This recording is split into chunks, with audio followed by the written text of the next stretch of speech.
Hi అండి. Welcome to our channel. ఈరోజు ఎంతో హెల్తీగా, సాఫ్ట్‌గా మన రాగులతోని, జొన్నలతోని టేస్టీగా ఇడ్లీ, దోస ఎలా చేసుకోవాలో చూద్దామండి.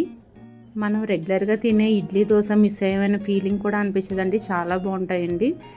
వెయిట్ ఎక్కువగా ఉన్నవాళ్ళు తగ్గించుకోవడానికి చాలా ట్రై చేస్తూ ఉంటారు. కానీ మన ఇంట్లోనే మనం టేస్టీగా, హెల్తీగా చాలా రెసిపీసే చేసుకోవచ్చండి. ఇప్పుడు ఎలా చేసుకోవాలో తయారీ విధానాన్ని చూసేద్దాం. ముందుగా ఒక గిన్నె తీసుకొని ఒక గ్లాసు మినపప్పుకి 2 గ్లాసులు రాగులు వేసుకోవాలి. వీటిని శుభ్రంగా 2-3 సార్లు కడుక్కోవాలి. ఇందులో కొంచెం మెంతులు వేసుకొని నానడానికి సరిపడా వాటర్ వేసుకోవాలండి. ఇప్పుడు ఒక 8 గంటలు మూత పెట్టి నానబెట్టుకోవాలి. ఇప్పుడు జొన్న పిండికి నానబెట్టుకుందామండి. ఒక గ్లాస్ పప్పుకి 2 గ్లాసులు జొన్నలు తీసుకోవాలి.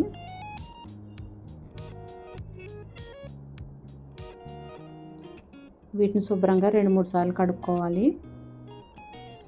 ఇందులో కొన్ని మెంతులు కూడా యాడ్ చేసుకొని నానడానికి సరిపడా వాటర్ వేసుకొని మూత పెట్టుకొని 8 అవర్స్ పాటు ఇది కూడా నానబెట్టుకోవాలండి. 8 అవర్స్ తర్వాత బాగా నానిన పప్పుని మనం మిక్సీ చేసుకొని పిండి చేసుకుందామండి. ఒక మిక్సీ జార్లోని పప్పుని యాడ్ చేసుకోవాలి. ఇప్పుడు మూత పెట్టుకొని మెత్తగా గ్రైండ్ చేసుకుందాం.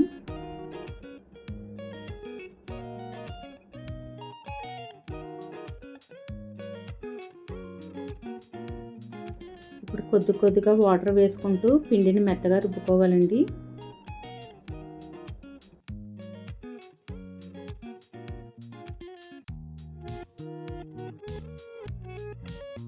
ఇలా మెత్తగా రుబ్బుకున్న పిండిని ఒక గిన్నెలోకి తీసుకుందాం.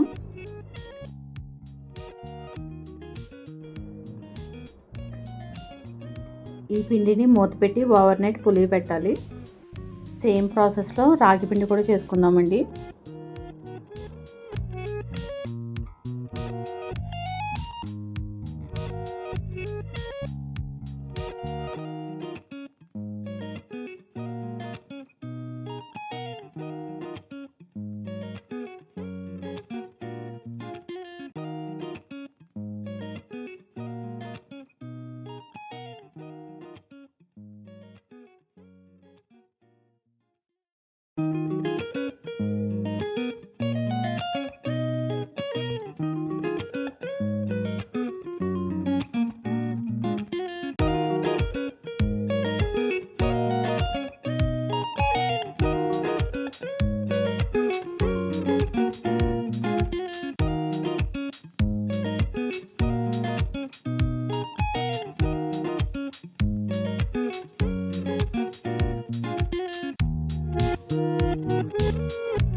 ఎయిట్ అవర్స్ తర్వాత మన పిండిని చూద్దామండి. ఇలా పులిసిన పిండిని ఒకసారి బాగా కలుపుకోవాలి. ఇప్పుడు టేస్ట్కి సరిపడా సాల్ట్ యాడ్ చేసుకోవాలి. ఒకసారి బాగా మిక్స్ చేసుకొని ఇడ్లీ వేసుకుందామండి.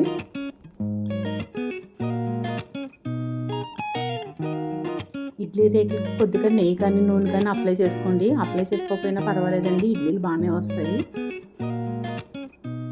ఇప్పుడు జొన్న పిండితో కూడా ఇడ్లీలు వేసుకుందామండి. ఇందులో సాల్ట్ యాడ్ చేసుకొని ఒకసారి బాగా కలుపుకుందాం.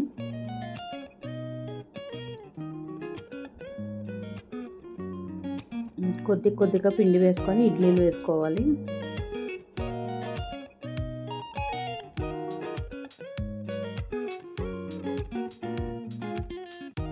స్టవ్ మీద పాత్రలో ఒక గ్లాస్ వాటర్ వేసుకొని ఇడ్లీ రేకులను అందులో పెట్టుకొని మూత పెట్టి 5 మినిట్స్ పాటు ఇడ్లీలను ఉడికించుకుందాం. ఇడ్లీలు ఉడికిపోయినాయండి. ఇప్పుడు స్టవ్ ఆఫ్ చేసి మూత తీసి సర్వ్ చేసుకుందాం.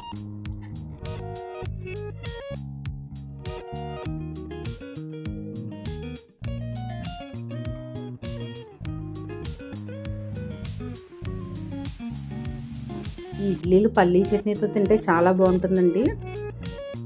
చూడండి ఎంత సాఫ్ట్గా ఉన్నాయో.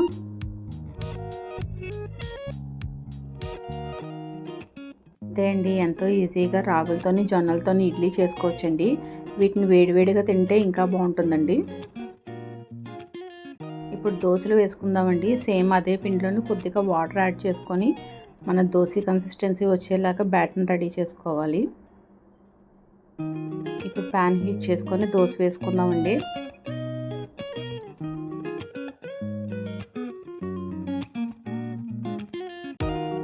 ఇప్పుడు కొద్దిగా ఆయిల్ యాడ్ చేసుకొని దోశని బాగా కాలనివ్వాలి.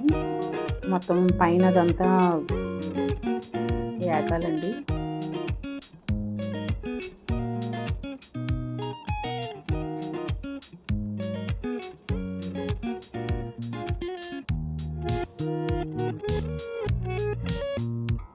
ఇలా బాగా వేగిన తర్వాత రెండో వైపు టర్న్ చేసుకుందాం.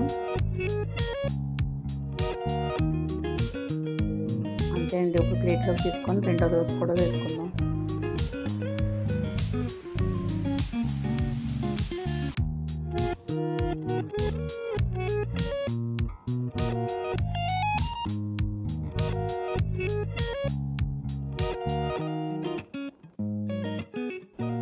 ఇప్పుడు జొన్న పిండితో కూడా దోశ వేసుకుందామండి.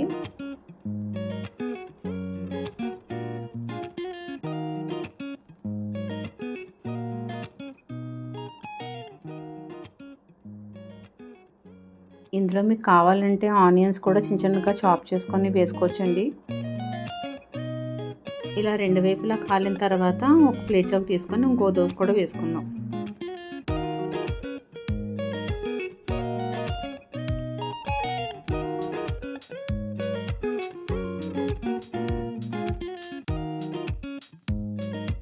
అంతే అండి. చాలా ఈజీగా చేసుకోవచ్చు మన దోశలు కూడాను.